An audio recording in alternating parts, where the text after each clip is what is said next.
Election Watch 2013. I'm your host, Teresa Wippel, and today we are talking with Kristiana Johnson, who is a candidate for Edmonds City Council Position 1. Welcome. Thank you.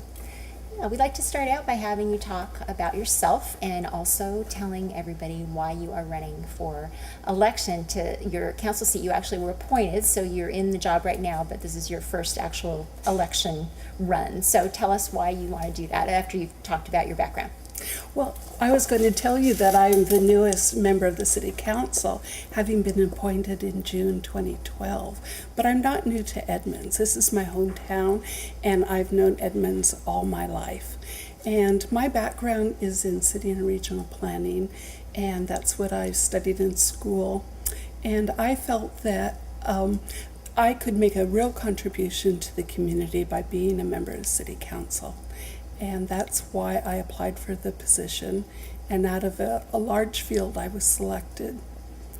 The reason why I'm running for City Council is I want to retain my seat, and I want to represent the citizens of Edmonds. Mm-hmm.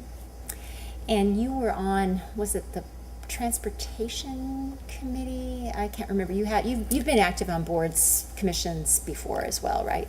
Well, in Edmonds, I've served for about 7 years. First, I had 2 terms on the Transportation Committee, right, and we updated the transportation element of the comprehensive plan. Then I served on the Planning Board and was the representative to the Citizens Economic Development Commission. I've also served on the strategic plan, and through my appointment as a city council person, I've been on other boards and commissions. Okay, very good. What do you think is the most important issue facing Edmonds right now? Well, I think the most important issue facing Edmonds is one that hasn't received a lot of attention, and that's our aging infrastructure. We are 100 years old, and our streets are in disrepair. We have not had enough money in the past to maintain the streets, and we've balanced the budget by postponing the repair and maintenance of our streets. So that's an issue that I really want to bring attention to in the future. But first we have to have our budget under control. And so in a way, those are 2 paired issues, our infrastructure costs and our city budget. And do you think over time, as you know, the budget progresses and you kind of take a look at things, do you think the council is going to eventually look at perhaps running another levy to try to get some additional money to fix the streets? Well, that's really hard to tell. I think I want to work with the new update of the comprehensive plan and the finance director and the public works director and the mayor and the other council members to try and really analyze what would be acceptable in the city. We've had a couple of levies proposed, and they have not passed. So it's unlikely that one would pass in the future without a significant change. Mm-hmm. Okay. Let's talk a little bit about the Port of Edmonds' original proposal to incorporate their plan for Harbor Square into the comprehensive plan, the city's comprehensive plan. Of course, they withdrew that plan after they didn't feel like they were getting enough support from the council for it, and that was after several years of planning and focus groups and all the other things that they did. And I know now that the council is taking a look at it they had the staff come and do some things to the plan and are now doing a decision tree to decide kind of where to go next. What do you think should happen to it at some point? There's some who have advocated for just scrapping it and starting over some other time, or just not dealing with it, or who knows what other things. But what is your opinion on what should be done? Well, my opinion is that this is a very complex issue that cannot be solved quickly. The port spent probably 6 years and hundreds of thousands of dollars analyzing what they felt was in their best interest. And this was presented to the City Council, and it wasn't warmly received. There were also a lot of citizens that spoke about the heights and the changes that were proposed. And so the city council, in trying to understand the two different points of view, had a series of public hearings and a lot of meetings. And the first vote was to reject the plan, and that did not pass. My belief is that we need to continue to discuss and work with the port and figure out what is the best use of that land. I think it needs to be redeveloped. I think the strategic plan supports redevelopment, but exactly what will happen next, I don't know. One of the main reasons why I proposed the decision tree was so that we could coordinate with the the Shoreline Master Program. That needs to be done by the end of the year, and a couple of key decisions need to be made. We need to decide whether or not it's going to be residential development or not, and we need to decide what the buffer distances are. If we can also provide some direction about heights and the environmental issues, that would be a bonus. Okay. And so what you're saying is that we have to deal with some of these issues anyway, so because of the Shoreline Master Plan, that's a requirement that we have to complete that. So maybe that's a good venue to do that in, is to actually have those issues out on the table that were already part of the plan. Yes, the Shoreline Master Program must be coordinated with the comprehensive plan. They cannot be in conflict. Got it. So Okay. that's the challenge. So many complicated issues. It's just amazing to me. You guys do such a good job of keeping track of it all. Thanks. You know, since you mentioned, I was talking with some other candidates about this too, that might as well talk with everybody. The issue of the word heights, which always seems to come up in the conversation of most council discussions about things. And of course, that was a hot button issue in the discussion about the port proposal. And it continues to come up with other things that are proposed. How do you, I think anybody running for office in Edmonds, that's always something that they have to kind of figure out how to talk about without alienating those who feel one way or the other. What do you think is the answer to addressing that hot button issue in terms of, kind of moving beyond the knee-jerk reaction people have to the word and figuring out, kind of if there's a place for, or maybe there isn't, for maybe a little bit of additional height in the city? And I'm not trying to trick anybody into saying they're for or against something at all. I just know that it's kind of the elephant in the room that sometimes people don't talk about, but it's there. And I'm just wondering if surely you've probably thought about it because it comes up. Is there, a way of addressing it so that everybody's viewpoints are heard? Well, height is a hot topic, and it can be easily misunderstood. There are certain areas of Edmonds where height would be probably acceptable along Highway 99, maybe in the Westgate corridor, maybe at Five Corners, but whenever there's a view involved, people feel very threatened. And I can understand that, because you expect a certain amount of height when you purchase your property, and to have someone downstream in the view corridor raise the height, that seems like a direct threat.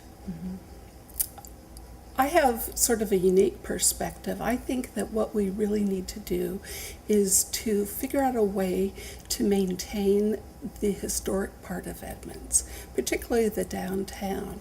And if we can trade height in the downtown for another area through a concept called transferred development rights, I think we can accomplish both needs of the city. But I think we have to really respect the history of the city and the desires of the citizens.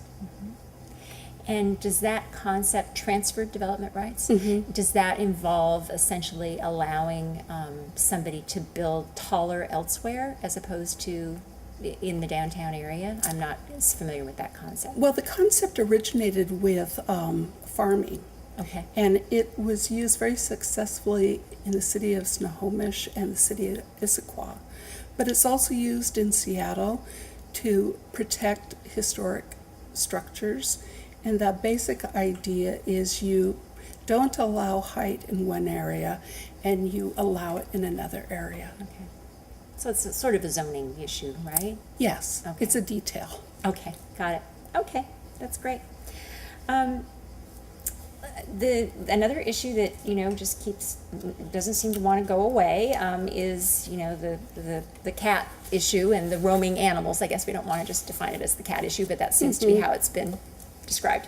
So, the council voted 6-1 to support the idea of putting cats back into the category of being a roaming animal that people could, complain about and get some actions against the owner if it got to that point.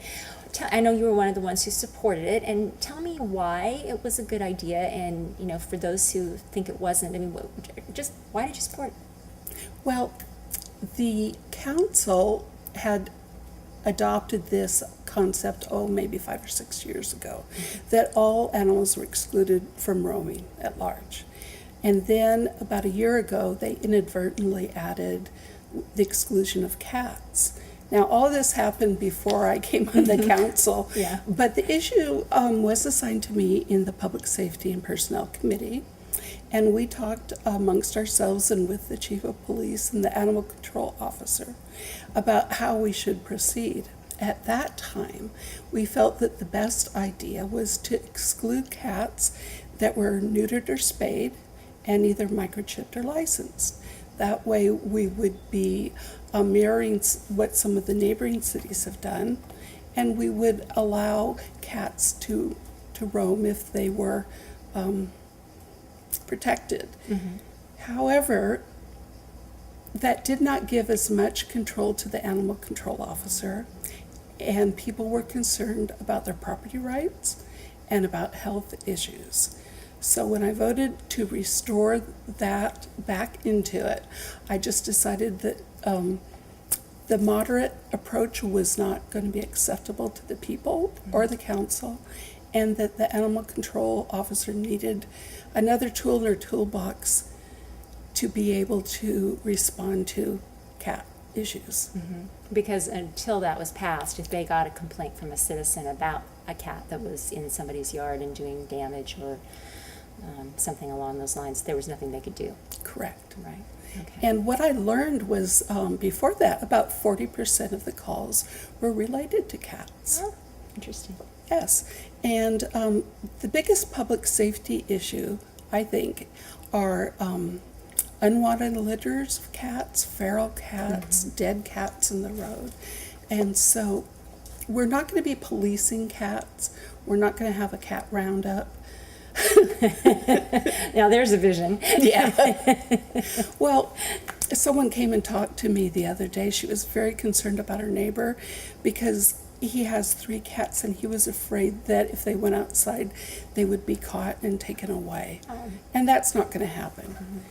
It's a complaint-driven ordinance, and the animal control officer will first, talk to the neighbors, try and deal with the issues, and I think after the 3rd or 4th complaint, ticket will be issued. Got it. Okay, very good. No more cats. We won't talk about that. What do you think is the best way to increase economic development in Edmonds? There's been a lot of talk about that and about how we have a lot of the city is built out. There's not a lot of options, but yet we've talked about kind of reconfiguring or redesigning some of our neighborhoods with some of the studies that have been done. What do you think is the smartest approach for us in terms of increasing our tax revenues through some economic development? Well, that's kind of an interesting question considering where we are. We're in the RV bookstore, Yeah. which is an online business. And I think that's a great way for the city to grow, to use the fiber optic capability and to encourage startup businesses and small businesses. We do not have a business and occupation tax here, so it really is a welcome environment for small businesses. The other thing that we have that's a big economic driver in Edmonds is the Swedish Edmonds. And they're planning a major expansion, I believe, millions of dollars. And that has a economic multiplier effect. And there's a core area of Edmonds, which is the medical community. And I think that's a real positive way to grow. And as I mentioned before, we have the Highway 99 corridor, Westgate, and Five Corners that Right. can have some neighborhood growth. Right, and it seems like there is room for growth in those areas for sure. If we can, I know that Stephen Clifton has been working very hard to try to get some of those, some businesses into those neighborhoods. Yes. Okay. Being a relatively new council member, you might have an interesting perspective on this, but some critics have said that the city council does too much micromanagement of the city and city staff. Do you agree or disagree with that? I'd have to disagree with that. We don't have the time to micromanage. We have such a large volume of work that we have to do every single week. And our job as city council members is to ask questions of staff to make sure that we have all the information necessary to make the best informed decisions. We're a legislative body. We're not project managers. And I was talking with somebody else about the fact that we had a council candidate in here who was from another, because we're doing multiple interviews for different cities, and he had said that the one thing he didn't like about his city council, and he's not the incumbent, obviously not on the council, but he said was the fact that they agree on everything and they don't ever argue, and he thinks that's wrong because he thinks that there should be more kind of debate and all of that.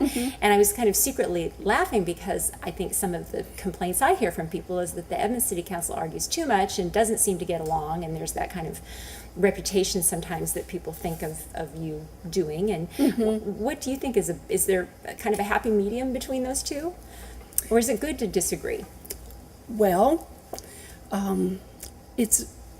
we're lucky because we have a very passionate council. We all do our homework, and we come prepared to discuss and argue if necessary. And I think that's really healthy to get a full breadth of the issues. I think that what would really be helpful is if we had more use of our council committees and our discussion workshop format, which are 2 out of the 4 meetings, so that most of that work can happen in those forums. And is there a way, I know that there is a lot that goes on in those committee meetings, and I think sometimes people don't really realize that. They don't realize how much discussion goes on. And Edmonds is a very engaged civically community in terms of at least voter turnout, but yet, like most cities, there isn't usually a lot of engagement at the meetings themselves. Yes. Is there any way, do you think, to be able to increase some of that involvement in those committees, or is that even a high priority? Well, they're all open public meetings, and they're all advertised. Essentially, everything that the city council sees first goes through committees. There are 3 committees, and one is finance, one is public safety personnel, and I sit on the public works, planning, and parks committee. Oh, that's the PPP committee. Yes, yes, yes. I always have to smile when that one comes up. So in the last week, we had 9 items on the consent agenda, a couple of items that were going to be carried over for future meetings, and a couple of more items that required additional discussion. So everything goes through the committee and then goes to the full council. So if people really want to know what's going on, they should be getting to those committee meetings Or checking out the agendas. or checking out the agendas to see if there's something of interest, And the extended agenda is really a useful tool, because you can see what's coming up. On the council agenda? Yes. Yeah.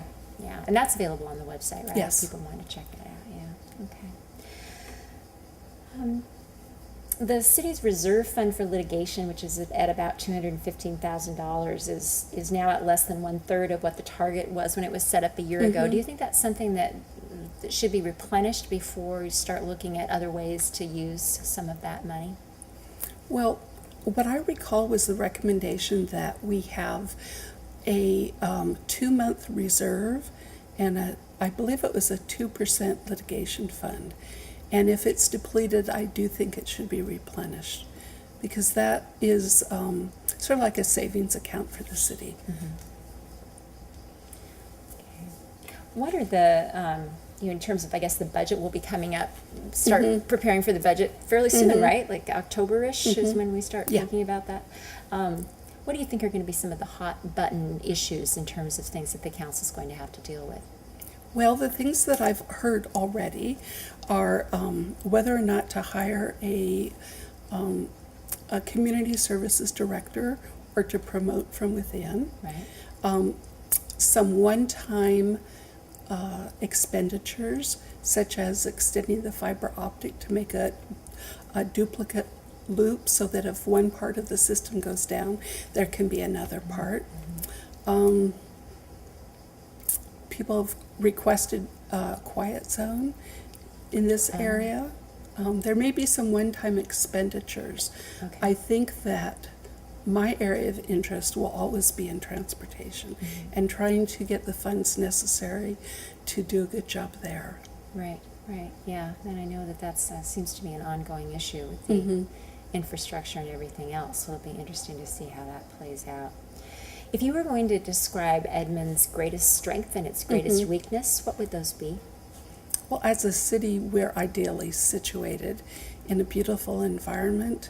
We have Lake Ballinger, Puget Sound, and 5 streams with parkland in between. And no matter how much growth and development there is, those are our greatest assets. The other greatest asset is our population.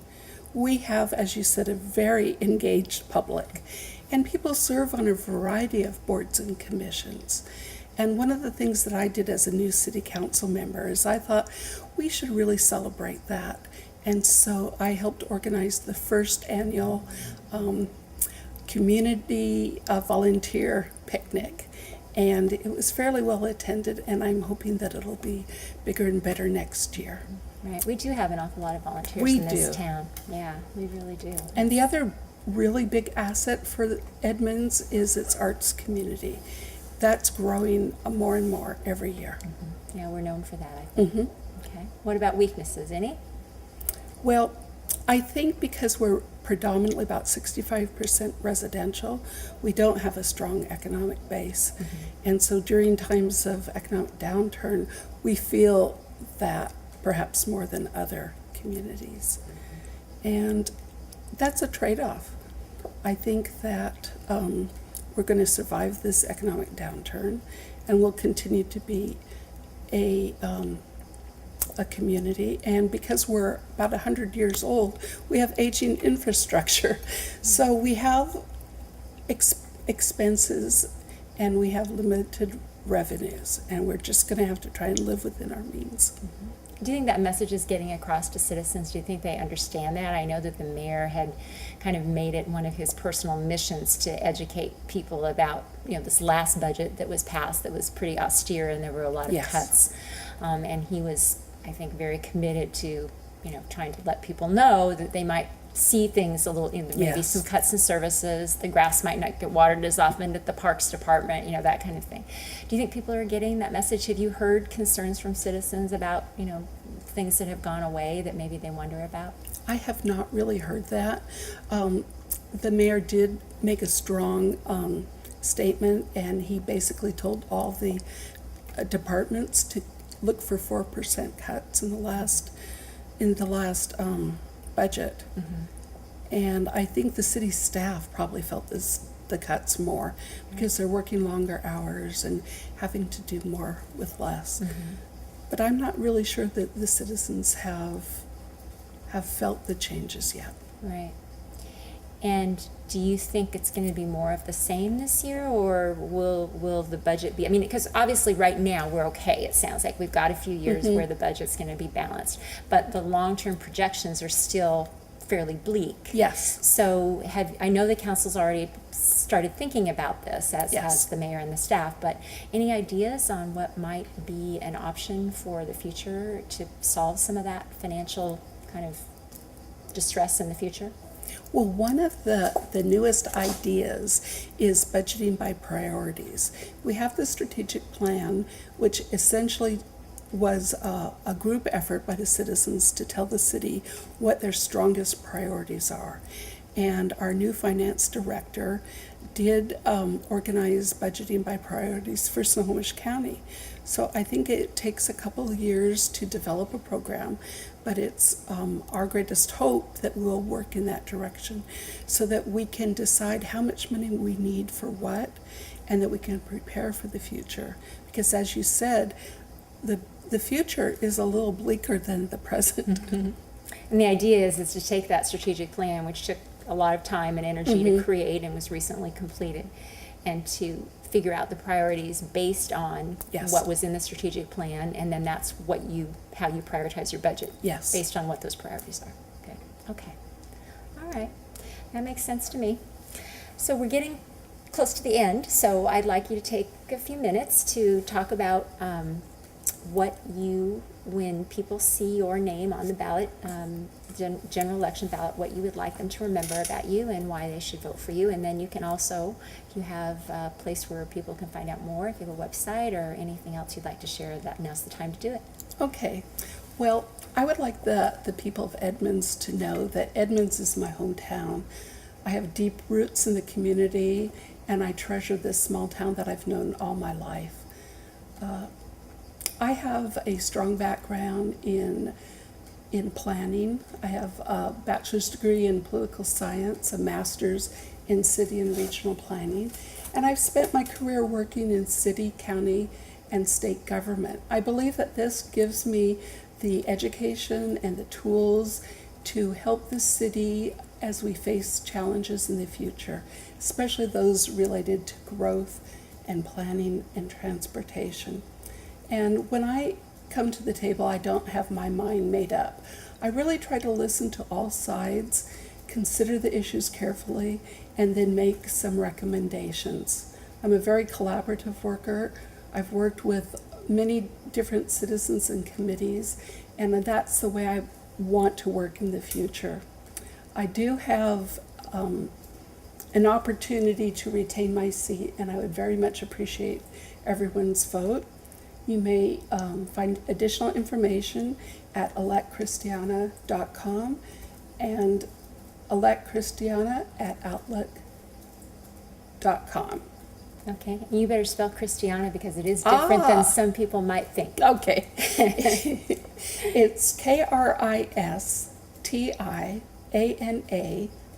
Okay, very good. Well, thank you so much for coming Thank you, by, Teresa. and I wish you the best of luck.